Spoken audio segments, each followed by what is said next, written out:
असल में महाराष्ट्र की राजनीति में एक बड़ा भूचाल आ गया है। एकनाथ शिंदे की बगावत से शिवसेना के भीतर जो लड़ाई शुरू हुई थी वो अब सदन से सड़क तक और आप से बाप तक पहुंच गई। वो लोग शिवसेना का नाम से भीख मत मांगे और अगर वोट मांगते हैं तो अपने खुद के बाप के नाम पर मांगे। शिवसेना के बाप, हमारे बाप बाला साहब ठाकरे के नाम पर मत मांगने का आपको अधिकार नहीं। आप अपने बाप के नाम से वोट मांग सकते हैं। पिछले हफ्ते हमारे देश में सेना और अग्निवीर छाए हुए थे और इस हफ्ते शिवसेना और भगनीवीर छाए हुए। अब भगनीवीर मेरा मतलब है जो भागकर गुवाहाटी के 5 स्टार होटल में पड़े हुए हैं। तो भगनीवीरों के इस ड्रामे में कौन किसके बाप तक पहुंचा और किसने आग लगाने की धमकी दी, ये तो मैं आगे बताऊंगा। पहले आप भगनीवीरों का ये वीडियो देखिए। शिवसेना प्रमाणे बाळासाहेब ठाकरे यांचा अरे आवाज कुणाचा? शिवसेनेचा। एकनाथरावजी शिंदे साहेब तुम आगे बढ़ो, हम तुम्हारे साथ हैं।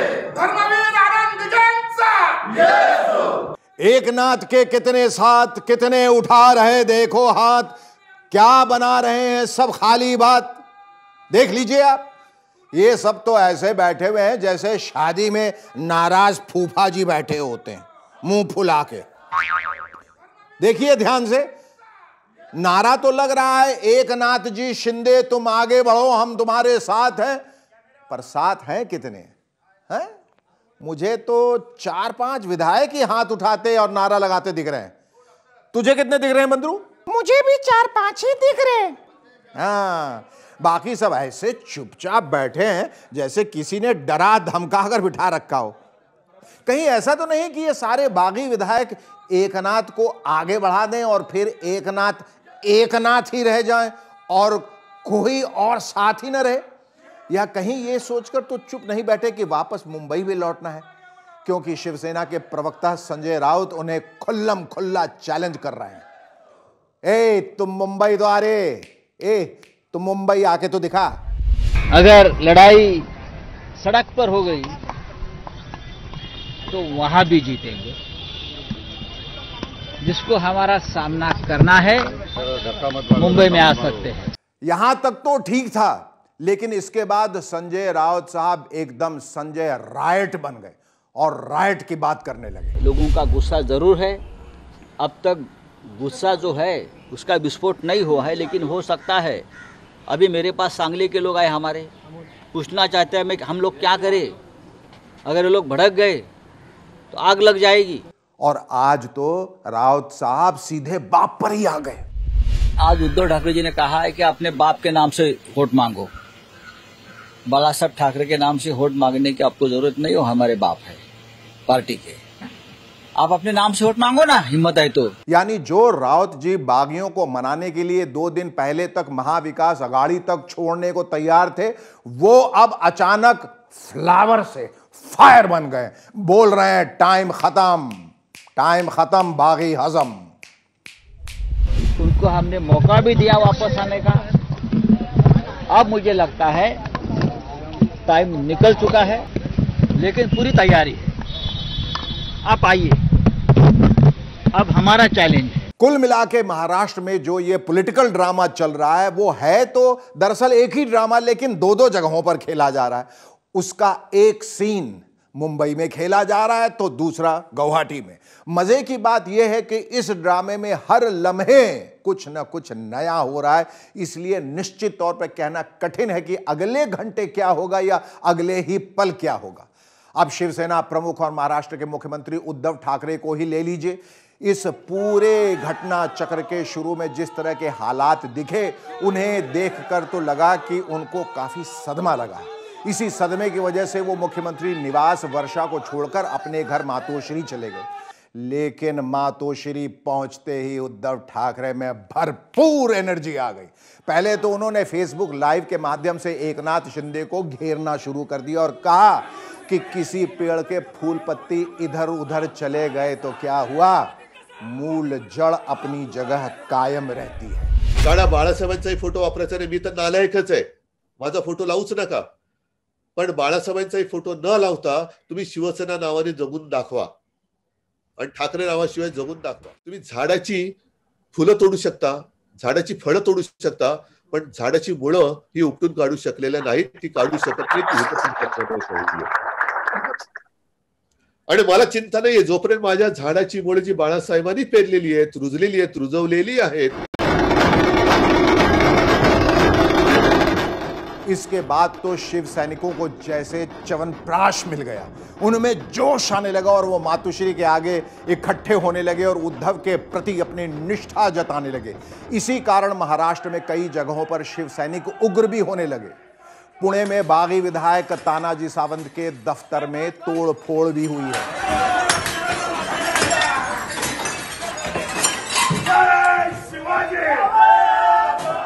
वैसे इसमें नया कुछ नहीं है, क्योंकि शिवसेना का पुराना नारा है, तुम पार्टी छोड़ोगे तो हम तुमको तोड़ेंगे. उधर एकनाथ शिंदे और उनके साथियों ने अपना जवाबी हमला जारी रखा. शुरू में शिंदे ने उद्धव ठाकरे को एक चिट्ठी लिखी जिसमें अपनी तमाम शिकायतें दर्ज करा दी. इसके बाद शिंदे ने यह भी कहा कि उनके साथ एक महाशक्ति है. ते नॅशनल पार्टी आहे, ते महाशक्ती आहे, ज्यांनी अख्ख्या पाकिस्तान म्हणजे काय परिस्थिती होती माहित नाही. तर याच्यामध्ये त्यांनी मला सांगितलेलं आहे. कहने वाले कह रहे हैं कि इस महाशक्ति का मतलब बीजेपी है, लेकिन बीजेपी के नेता इस बात से साफ इनकार कर रहे हैं कि इस ड्रामे के पीछे वो है. ना जी ना, हम है ही नहीं. शिवसेना के एमएलए ने बगावत करके वो गुवाहाटी चले गए. भाजपा वेट एंड वॉच की भूमिका में है. हम उनके चक्कर में आज नहीं है, लेकिन लोकशाही में जो होता है वो देखेंगे आगे क्या होता है. वो कहावत आपने सुनी होगी, घर फूटे तो गवार लूटे. तो इस बात से तो इनकार नहीं किया जा सकता कि शिवसेना के भीतर अपनी लड़ाई इतनी विकट है कि बीजेपी क्या कोई दूसरी पार्टी भी फायदा लेने का सोचेगी. वैसे पूर्व मुख्यमंत्री और राज्य विधानसभा में विपक्ष के नेता देवेंद्र फडणवीस बड़े फूंक फूंक के कदम रख रहे हैं. वैसे भी बेचारे वो दूध के जले हैं. आपको याद ही होगा कि 2019 में क्या हुआ था. हालांकि वो लगातार नेताओं और विधायकों से मिल रहे हैं. आज भी उन्होंने अपनी पार्टी के नेताओं के साथ बैठक की. एनडीए की सहयोगी रिपब्लिकन पार्टी के रामदास अठावले से भी वो मिल चुके हैं और अठावले साहब ने बीजेपी और शिंदे गुट के साथ मिलकर सरकार बनाने की संभावना भी जता दी है. 16 जो एमएलए उनको सस्पेंड करने का कोई अधिकार डेप्यूटी स्पीकर को तो बिल्कुल नहीं है, और ऐसा अगर होता है तो ये अन्यायकारक भूमिका होगी. खैर पता नहीं क्या होगा. ठाकरे सरकार बचेगी या बीजेपी और शिंदे गुट की मिली जुली सरकार बनेगी, और बनेगी तो कब बनेगी ये सब कहना फिलहाल कठिन है.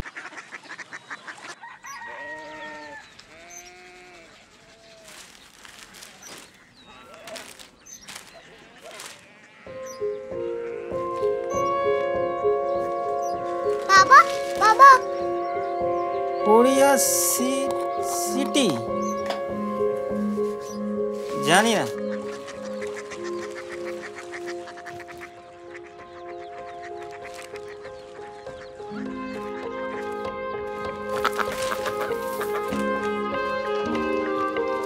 Korea city.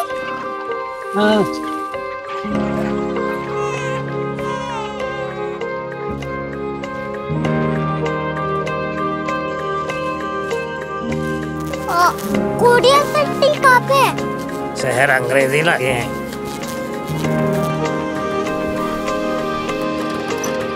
Korea city.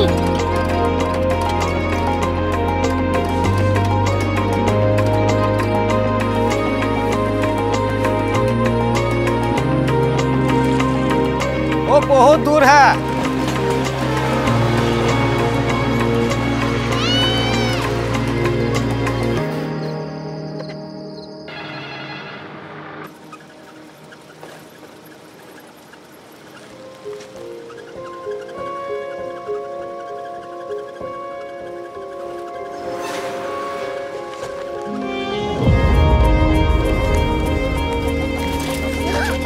Korea city.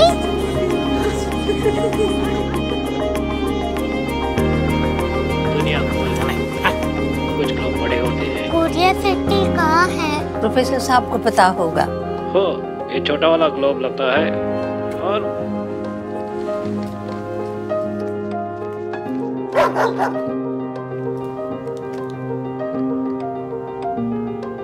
पता नहीं, मेरी बेटी से जाके मिल लो, शायद उसे मालूम हो।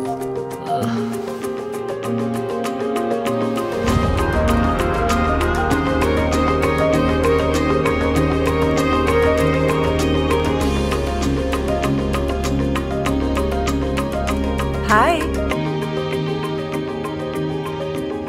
बाबा ने भेजा है। Come here. Korea city. Korea city नहीं, क्यूरियोसिटी। वो क्या? That's what brought you here? जो तुम्हें यहाँ तक ले आया। क्यूरियोसिटी।